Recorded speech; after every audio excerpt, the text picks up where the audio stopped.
오늘 본문 초점은 두 가지로 요약을 하면 나는 율법을 폐하러 온 게 아니라 완성하러 왔다. 완전하게 하러 왔다.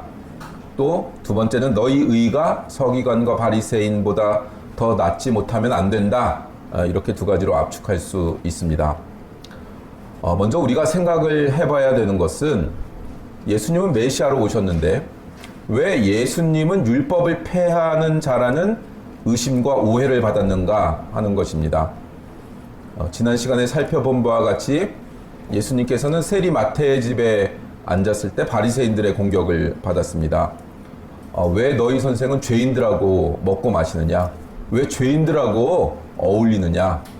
그럴 때 예수님께서 하신 답변이 나는 죄인을 부르러 왔다. 병자한테 의사가 필요하지 병 없는 사람한테 의사가 필요하지 않다. 이렇게 말씀을 하셨지요. 유대인들한테 이건 좀 충격적인 개념이었을 것입니다. 메시아가 온다면 로마로부터 자기 자신들을 풀어주고 여태까지 율법을 지키고 제사법을 지키며 살아온 자들에게 보상을 해주시는 거죠. 부국 강병하게 하고 여태 니네들이 잘 제사를 지냈다. 율법을 잘 지키려고 했다. 이렇게 보상을 해주시고 칭찬을 해주셔야 되는데 예수님은 오셔서 죄인을 부르러 왔다 그러면서 열심히 제사 지내고 11조하고 헌금하고 기도하고 금식하는 사람들한테 칭찬을 안 하신단 말이에요. 이 독사의 자식들아, 화 있을진저, 이 서기관과 바리새인들 독사의 자식들아, 뭐 이렇게 쌍욕을 하신단 말이에요. 육두문자를 날리신단 말이에요. 그러니 그들이 예수님이 메시아라는 것에 의심을 품을 수밖에 없었던 것은 어쩌면 당연한 일인 것입니다. 그들의 입장에서는. 그러니까 이와 똑같은 신앙상의 착각이 우리한테 있을 수 있단 말이에요. 신앙이란, 의인이란, 믿음이란 당연히 이러이러해야 되는 거 아닌가? 자기만의 하나님을 만들고 자기만의 진리의 분위기와 태도를 만들고 소원사항을 잔뜩 가지고 아니 이런 것들을 들어주셔야 되는 거 아니고 이런 분위기여야 되는 거 아니고 이게 아니면 틀린 거지. 이거 아니면 교회 분위기가 아니지. 옆 교회는 이렇게 하던데 왜 우리 교회는 이렇고 자기만의 신앙의 틀을 딱 가지고 이건 하나님 뜻이 아니지. 요셉도 그랬고 모세도 그랬고 사도 바울도 그랬다고요. 억울한 일을 당하고 인신매매를 당하고 자기 능력과 권력이 최고조에 있을 땐 쓰지도 않고 하나님 왜 나 다 늙어가지고 힘 다 빠졌을 때 이제 와서 쓰시겠냐고 하고 인신매매 당하고 감옥에 갇히고 억울하게 누명 쓰고 하나님은 그걸 통과하게 하시니까 사도 바울은 예수를 믿는 사람들을 잡아 죽이고 그러던 일을 하던 사람들이고 그러니까 우리가 가진 신앙이 이게 맞나? 지금 내가 받아야 되는 훈련은 이게 맞나? 이 질문을 늘 해야 되는 것이죠. 우리에게 있어서 항상 시험은 하나님 뜻에서 빠져나와 성경의 뜻에서 빠져나와 자기 멋대로 해석하는 그런 데 있는 거라고요. 이것은 끊임없이 훈련을 받아야 됩니다. 그러지 않으면 우리는 인생의 늪에 빠지고 도돌이표에 빠져요.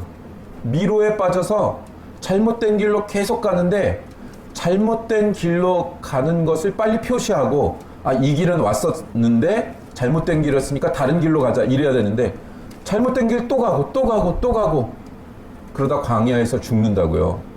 옷을 찢고 소리 지르며 분노해야 되는 때도 있는 거라고요. 독하게 통과해야 되는 때도 있는 거고 자기 가족들을 칼로 베어야 되는 때도 있는 거라고요. 그걸 헌신이라고 그래요. 하나님이 반역한 무리들 그 자들을 레위인이 먼저 베잖아요. 하나님이 죽이라고 해갖고 그리고 그걸 헌신이라고 부른다고요. 신앙에는 하나님께 사랑을 받는 그런 시기가 있어요. 근데 하나님이 사랑하시면서도 통과시키는 터널이 있다고요. 그 터널들을 통과해야 돼요. 철로 역정의 시기라고요. 사람마다 단계가 달라요. 예형이 규빈이가 다르다고요. 근데 이건 나이 순이 아니에요. 어떻게 통과하느냐 이것을. 오늘 우리가 보는 바와 같이 예수님이 지적하시는 것은 율법은 이제 무용하다. 아무 쓸데가 없다. 라고 주장하시는 게 아니에요.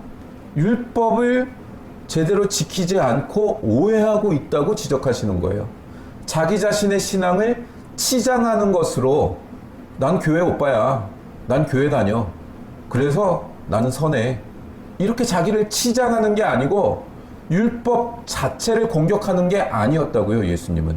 지난 시간에도 읽었던 것 같은데 마태복음 23장 1절에 보면 이에 예수께서 무리와 제자들에게 말씀하여 가라사대 서기관들과 바리새인들이 모세의 자리에 앉았으니 그러므로 무엇이든지 저희의 말하는 바는 행하고 지키되 저희의 하는 행위는 본받지 말라. 저희는 말만 하고 행치 아니한다 이거예요. 그들이 가르치는 그 모세를 하나님께 모세에게 주었던 그 율법의 말씀, 그 말씀을 그들이 말하는 그 말씀은 다 지켜라 이거예요. 행하고 지키라 이거예요. 그러나 그것을 말하고 있는 그들은 본받지 말라는 거예요. 그러니까 제가 잘못될 수 있죠. 그러니까 저 본받지 말라니까요.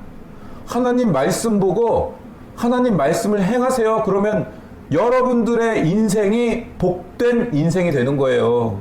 제가 이렇게 설교하고 제가 못 지키면 그 벌은 제가 받습니다. 제 인생에서. 그러니 제발 메신저 보지 말고 말씀, 메시지만 보세요. 그리고 그 메시지대로 행하세요. 인간한테 영향받지 말고 말씀의 기준으로 행하시라고요. 말씀의 기준으로. 그래야 여러분 인생이 복됩니다. 예수님 쫓아가야 인생이 복됩니다. 예수님 말씀대로 해야 여러분 인생이 복됩니다. 율법을 공격하는 게 아니라 행치 않는 것을 지적하신다고요. 23장 밑으로 가면 다 화 있을진저 외식하는 서기관들과 바리새인들, 화 있을진저 소경된 인도자여. 계속 이래요. 율법을 우월감을 향해 쓰고 있는 자들, 율법을 공격하는 게 아니라고요. 이 율법을 폐하러 온 것으로 오해하는 이 유대인들의 오해는 신약 시대를 사는 우리들에게도 빈번하게 일어나는 현실입니다. 우리는 율법과 은혜를 반대되는 개념으로 이해하는 수가 굉장히 많아요. 구원을 얻는 방법으로서는 율법과 은혜가 반대되는 것처럼 보입니다. 왜냐? 구원은 그냥 얻으니까. 내가 뭘 한 게 없는데 내가 구원받을 어떤 조건도 가지고 있지 않는데 하나님이 주시니까 뭘 지켜서 원인과 결과의 세계처럼 이 율법을 지켜 행하면 구원을 얻는 원인과 결과로서 내가 열심히 행했으니까 구원을 얻는 인과율에 의한 게 아니라 그냥 주어져 버리니까 은혜는 그냥 주어져요. 그러니까 이해를 못하고 그러니까 복음을 이해를 못해요. 진짜 복음은 잘 이해되지 않아요. 빌리 그레엄 같은 목사님도 그 60년대 70년대 활동하던 전 세계를 다니며 전도 활동을 하고 우리나라에도 70년대 오셔가지고 우리 여의도 순복음 여의도 그 광장에 우리 100만 명씩 모여가지고 저도 그때 엄마 아빠한테 끌려가가지고 앉아있고 그랬는데 100만 명씩 전도하고 다니는 그분이 이렇게 많은 사람들이 교회에 다니게 됐지만 그 중에 진짜 구원 얻은 사람은 1%가 될까 2%가 될까 하고 걱정을 한단 말이에요. 진짜 신앙은 그렇단 말이에요. 율법은 하나님의 백성이 되려면 가져야 되는 최소한의 기준이에요. 소극적으로나마 따라야 되는 은혜가 주는 그것을 우리가 다 반영하며 살지 못하기 때문에 그리고 또 죄가 좋아서 그쪽으로 막 끌려가기 때문에 율법이라는 테두리를 주신다고요. 근데 우리는 율법에 대해 오해하고 구약이 가지고 있는 계시의 내용도 쉽게 오해하고 있는 것입니다. 율법은 크게 두 가지로 나뉠 수 있다고 봐요. 하나는 제사법으로 대표되는 의식법, 제사 예식법이 있죠. 와서 번제단에 이렇게 하고 물두덩에 씻고 성소에 들어가고 지성소에 들어가고 이런 제사법이 있잖아요. 레위기에서 다룬 5가지 제사법 있잖아요. 그 제사법이 율법의 하나로 있고 그 다음에 도덕법이 있습니다. 자, 이 의식법은 제사법은 예수님이 오심으로 다 폐기됩니다. 히브리서에서 우리 배웠듯이 대제사장이신 예수님이 대제사장이시면서 스스로 제물이 되세요. 제사도 예수님이 드리고 그 제물도 예수님이 되세요. 그래서 거룩한 피로 전혀 오점이 없고 죄가 없는 거룩한 피로 우리를 씻어버렸기 때문에 이전까지 드리던 우리의 죄를 짐승에게 전가해서 내가 죽어야 되는데 짐승이 대신 죽는, 그래서 우리 생명이 유지되는 그런 류의 제사법을 완성시키셨다고요. 예수님이 완성.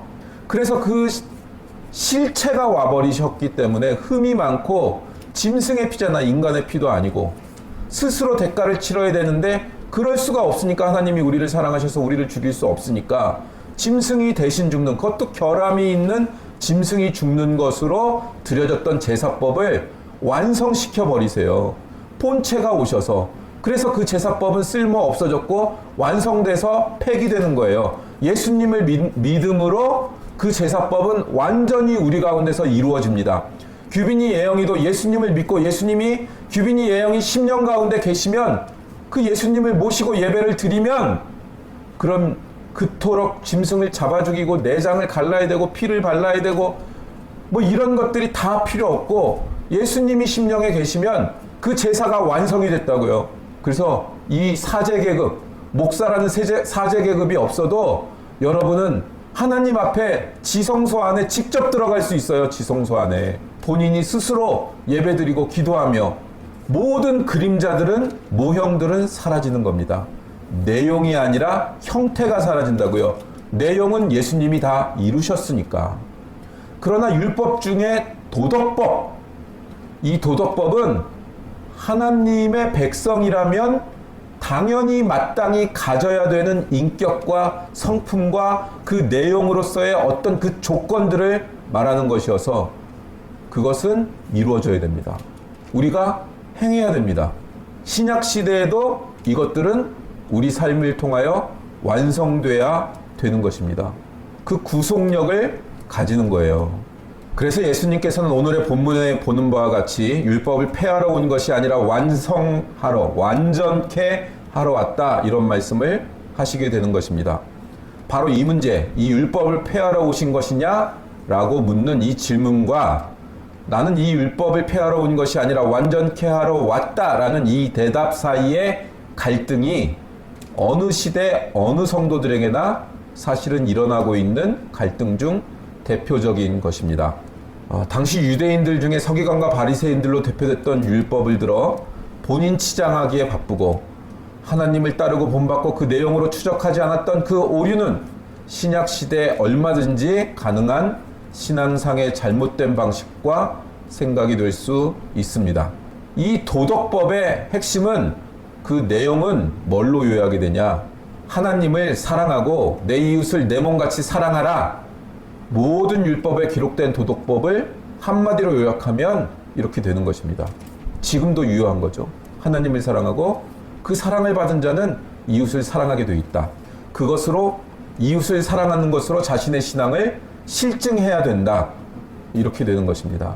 자기가 선택된 민족이라고, 나는 구원을 얻었다고 그냥 잘난 척하고 살아가도록 되어 있지 않다고 성경은 가르치고 있는 것입니다.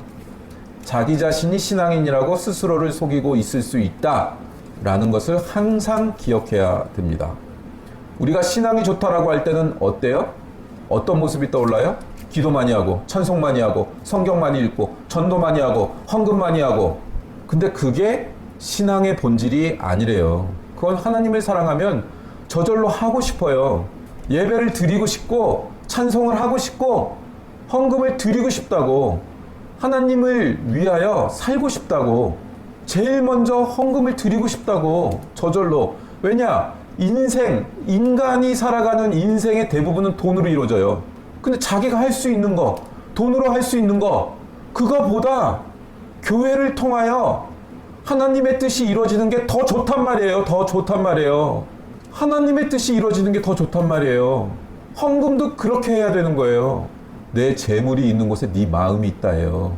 우리가 돈 어디다 쓰는지 보면 그 내 마음이 있는 곳이에요. 그게 인생이라고요. 거짓말을 못해요. 돈 쓰는 거 보면. 내가 율법이나 선지자나 폐하러 온 줄로 생각하지 말라. 완전케 하러 왔다 하는 이 완전한 의, 서기관과 바리새인들보다 나은 의는 결국 뭘 염두에 두고 하시는 말씀이에요? 그 앞에 있는 거, 지난주에 했던 거, 지지난주에 했던 거, 소금과 빛 역할을 하고 있느냐? 소금과 빛은 또 뭐예요? 막 착한 일하고 막 뭐 어디 가서 의료 봉사하고 막 농활 가고 배고픈 사람한테 가서 밥 주고 해야 돼요, 그런 거. 그런데 그런 거 행위가 먼저가 아니라고 그랬죠. 팔복에 기록된 내용이라고 했죠. 소금과 빛은 그냥 자신의 존재로 하나님을 드러내는 자들이 되는 거예요.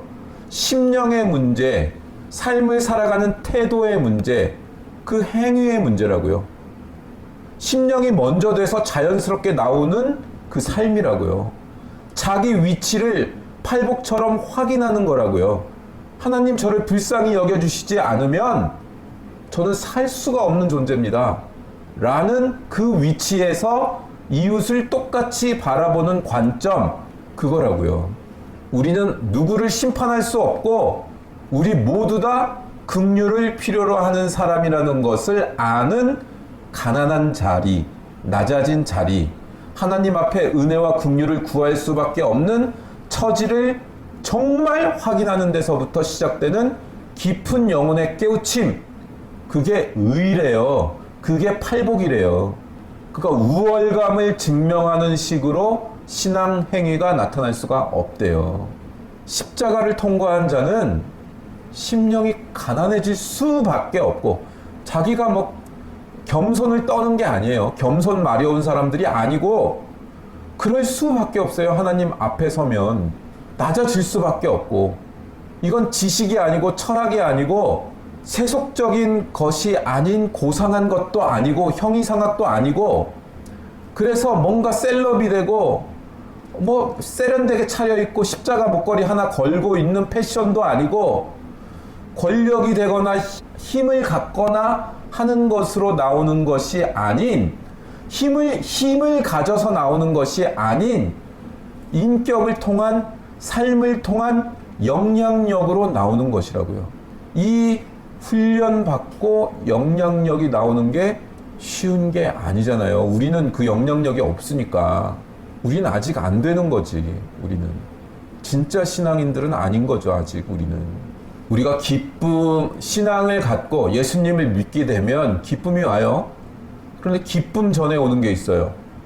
눈물이 와요. 눈물이 난다고. 왜요? 내 자리가 정말 이런 자리구나. 내가 안 되는구나. 나는 그래도 절제력도 있고 남들이 짓는 죄를 짓지도 않고 완전 무결하려고 했고, 진짜 실력도 있고 지식도 있고 능력도 있고, 그런데도 안 되는구나. 내 영혼은 기가 막힐 웅덩이와 수렁에 빠져 있구나. 그걸 아는 데서부터 십자가, 보혈의 사랑을 알게 되는 게 시작돼요. 그러니까 눈물이 있어요. 회개의 눈물이 있고 통회의 눈물이 있어요. 도저히 안 되거든요. 내 영혼은 도저히 진리를 살아내지 않거든요. 그러니까 나는 수렁에 안 빠져 있었고 너는 수렁에 빠져 있어. 이런 식으로 하나님을 사랑할 수는 없다고요. 그런 식으로 이웃에게 설 수 없다고요. 내가 죄인 중에 괴수입니다를 안 할 수가 없대요. 근데 이게 우리가 약하잖아요. 넌 고생해도 싸, 넌 지옥 가도 상관없어. 이렇게 나가잖아요.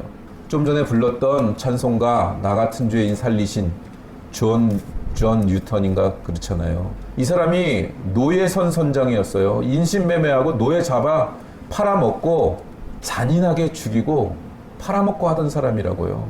이 사람이 하나님을 만났네.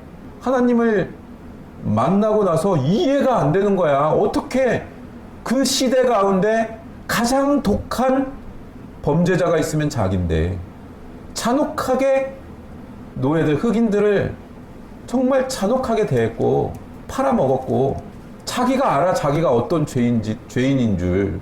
근데 어떻게 자기를 구원하시냔 말이에요. 그래서 원제는 어메이징 그레이스잖아요. 도대체 이해할 수가 없는 놀라운 은혜잖아요. 이 노예를 팔아먹던 노예 선장이 어메이징 그레이스를 경험하고, 그리고 귀족 자제였던 윌리엄 윌버포스에게 영향을 끼쳐. 원래 목사 되겠다 그랬잖아요. 윌리엄 윌버포스는 잘 나가는 집안에, 부유한 집안에 귀족 자제였는데 그도 하나님을 만나 목사가 되겠습니다 하고 찾아왔더니 꼭 목사로서만 소명을 다하는 게 아닙니다. 그래서 정치인이 됐고, 물론 노예제 폐지는 존 뉴턴부터니 먼저 한 몇십여 년 먼저 시작을 했고, 윌리엄 윌버퍼스가 정치인이 돼서 수십 년에 걸친 뭐 11번, 12번에 걸쳐서 의회에 올렸다 무산되고, 프랑스 전쟁이 일어나서 무산되고, 수십 년을 걸쳐서 노예제 폐지 운동을 하고, 클레판 공동체, 귀족들이 썩어 문드러져 있으니까 거룩 공동체를 만들어서 놀라운 귀족사회의 변화를 일으키고, 그걸 이 끔찍한 죄인을 통해서 한다고요. 이 끔찍한 죄인을 통해서.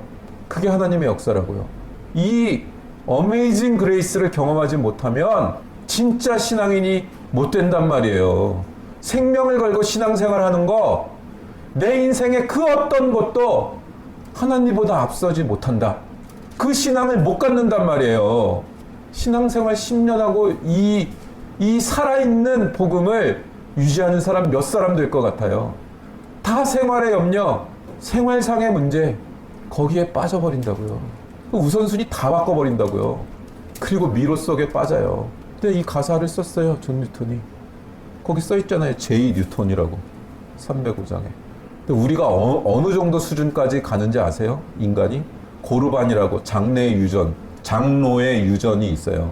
장로들이 지켜오던 전통이 계승되는, 전통이 유전되는, 흐르는 그 전통을 고르반 전통이라는 게 있는데, 이 고르반이 예물, 헌물 뭐 이런 뜻이에요. 근데 자기가 가진 재산 중에 어떤 부분을 뭐 소나 양이나 전답이나 토지나 그런 걸 이건 고르반 이렇게 선포를 하면 이건 하나님께 드림바 되었다.